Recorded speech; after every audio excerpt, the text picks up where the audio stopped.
What's going on, everybody? I know who it is. It's JJ. And, we looking at this today. We're looking at a 2012 Dodge Caravan. Let me open these doors up for you. I gotta hold it. Let's give you a little wide. Yeah, you can go. So it's a 2012 Dodge Grand Caravan. As y'all can see, silver. Got a little damage right there. It's not that big of a deal. It's more like the clips came out. Like maybe they ran too far up on the curb or something, because it don't look like they ran over nothing. It look like they ran too far up on the curb, and then they ripped like they tried to back off of a curb, like how you go and pull on like one of them little stumps, or like right here. It's like they got right there, and then they tried to like reverse, and then it seemed like it yanked it off. But it's got a good set of tires on there. Interior's in pretty good shape. Just need like a vacuum. I can just go. The seats are in good shape. Like I said, probably just a good little vacuum and wipe down, and it's not that bad. It's one of the rare ones. One of the rare vans that you get. Usually vans, people got a lot of kids, but maybe this is like a medical carrier van. Like I said, good set of rubber on it. Came from Honda of Midland. I don't know exactly where. I think this is Texas. I believe that's Texas. Where it came from.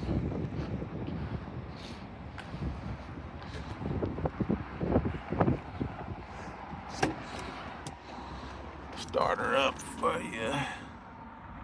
So, it does say low tire. I don't know which one is low. It might be the spare. It does have a check engine light on for the gas cap. Dodge is one of those rare cars that the check engine light will come on and will be on for the gas cap. I don't know exactly what tire is low, but I'm gonna drive by the tire shop before I go to Wilson's, or I might just do it when I get done with Wilson, because none of these tires look low, and it doesn't tell me what tire is low. So, but I'll probably just stop by the tire shop. There's one on the way to Wilson.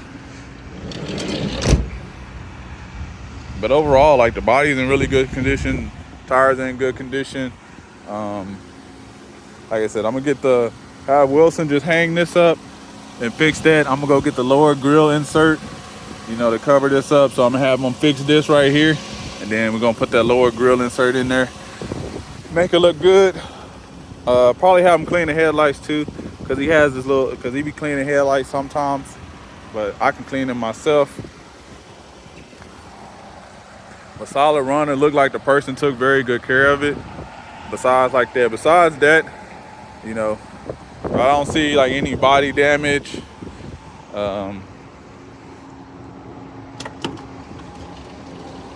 Little trash in there, but that ain't nothing. All right, what's going on with that? Is it something on the track or something? All right, well, because it opened just fine. Is it something on the track? I don't know. I don't see anything really like on the track that should be impeding it from closing. Maybe I'll turn that off and just close it regular. Maybe that'll work. All right, yeah. Well, we just close it regular. Maybe it's just something with the auto doors. But like I said, overall good shape. A little basic radio, econ mode, heat and AC work. Like I said, a little basic. It ain't no fully loaded van, but hey, it's a van. Like I said, AC blowing cold, gas cap. We'll go get us an OEM gas cap. From AutoZone. If not, I'll go to the salvage yard and get one. Let's make sure the radio works, because people won't buy a car if the radio ain't working. A radio can make or break a deal. Oh snap! Hold on. Okay, it's one of these messed up one where the volume control you gotta. But I forgot Dodge. You can do it from the. You used to be able to do it from there. Nope. Nope. I guess the volume gotta go turn it up really slow. What y'all think? And why do people be like? I want to answer women. If some women viewing, why y'all don't be want to drive vans? Like I understand, it's like the soccer mom type thing, but a van, me, I like driving a van. Honestly, I am going to buy a van. Probably, like Dodge probably is the best. Like Toyota, Sienna, but Dodge they make a nice looking van, and they got like they be having like the store and go feature. So me, I might buy eventually. Am going to buy a van because I drove a van. I was driving these vans that I buy a couple times, and these vans they ride good. They ride good. They spacious. They're great on gas. I just don't know why people don't like driving a van. Like why? Like why you don't like driving a van? Like he's so spacious. Like look at that. Kids can just walk through there. They not gonna be closed. They don't have to be right there fighting. You got so much storage in the back. You got storage right there. People get leg room. You can store the seats. You got cup holders and compartments everywhere. Instead of trying to buy a third row SUV, where the SUV they so crammed up in the back, they don't got no leg room. But look how much leg room. They get a whole full leg room. Nobody in there fighting. I don't know why people don't like being in the soccer mom van. But the vans that stepped up they style so much though. That's why I don't understand. Like a van that stepped up its style so much that they don't even look bad. They don't look like the old like the old Chrysler and Dodge vans, where them like the ones that look like a real granny van. Like these new vans, they got like swag. They got like little they way nicer. But yeah, so I'm gonna take this to Wilson. The oil in there was fresh, but I just always like to go freshen up the oil change so I know exactly when to get the change. So now I can tell the person, hey, I just got the oil change. Go get it changed on your schedule now, or you know. But I always tell people, even though I change the oil, one thing I do suggest when I do buy a car, I always tell people, hey, you know, yes, I'm gonna sell a car, and I'm gonna show you that the oil is fresh in the car, and you just got an oil stick. But I would honestly go get your oil changed on your own, so you'll now know exactly when it got changed, and then you'll know like, okay, and then you can get it changed on the interviews or you used to getting it changed. So if you're a 3,000 mile oil change, you get it changed as soon as you buy the car. Then every 3,000 miles you keep it changed. If you're 5,000, 7,500, whatever type of mile person you get. So that's just one suggestion I always say. Like, hey, you go buy a car, even if the oil looks fresh, go get it changed, so you know exactly when it was changed. So you get you know exactly when it was changed, and all your fluid was topped off, and you don't have to take somebody else's word. So yeah, let's get one more look at this thing. Like I said, get that bottom grill, have this thing ready. Like I said, go get the oil change, all the fluids topped off, vacuum it up. I don't know, maybe look like, I don't know if they ran over something, because it kind of, I don't know.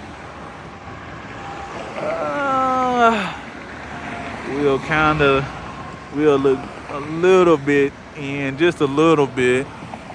Maybe, let me make sure I got the steering wheel straight. Yeah, steering wheel straight. Back wheel, look somewhat, maybe slightly out of a line, maybe slightly out of, because I did drive it, I did feel a little slight out of a line, but not that big of a deal.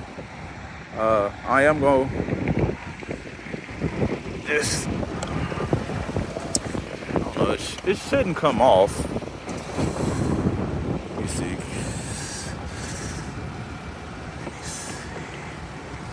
It shouldn't come off driving to Wilson. It's just down the road.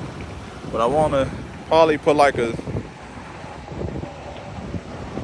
I'm going to put at least like a zip tie or something. I'm going to at least put a zip tie somewhere just to be 100% sure, because I just don't want it to fall off.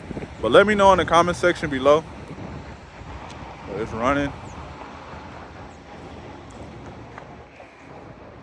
It's running. Like this makes sense. It's a Dodge Caravan and it's on a Honda lot. You know, if I'm coming to a Honda lot, I'm not looking for a Dodge Caravan. I'm probably looking for a Honda Odyssey. Yeah, Honda Odyssey, they make good, nice vehicles. So that's why I like buying it from big dealerships, and I like buying a brand like if it's like I said, if it's a Honda dealership Toyota, I want to buy that because they don't want that on their lot. They want nice used Toyotas and stuff like that, you know. But I appreciate everybody for rocking. Let me know in the comment section below what I can sell it for. I paid $750 for it. I'm gonna pay Wilson probably like $200 to fix that little piece, because that's probably cost Wilson probably charging like 150 just to fix that, and then the lower grill probably cost about 30-40 bucks. So just round it out to about 200, then another 50 to 80 bucks getting all the fluids and stuff topped off. Then I'll clean it up myself, because I can just go down there and spray it off and hit it with some tire shine myself. That ain't that big of a deal. I appreciate everybody for rocking. If you haven't already, like this video, subscribe. Make sure you subscribe. Make sure you smash that like button. We're gonna keep dropping videos, keep letting y'all know what I pay for these cars, and we're gonna keep it going. Appreciate everybody. I'm out.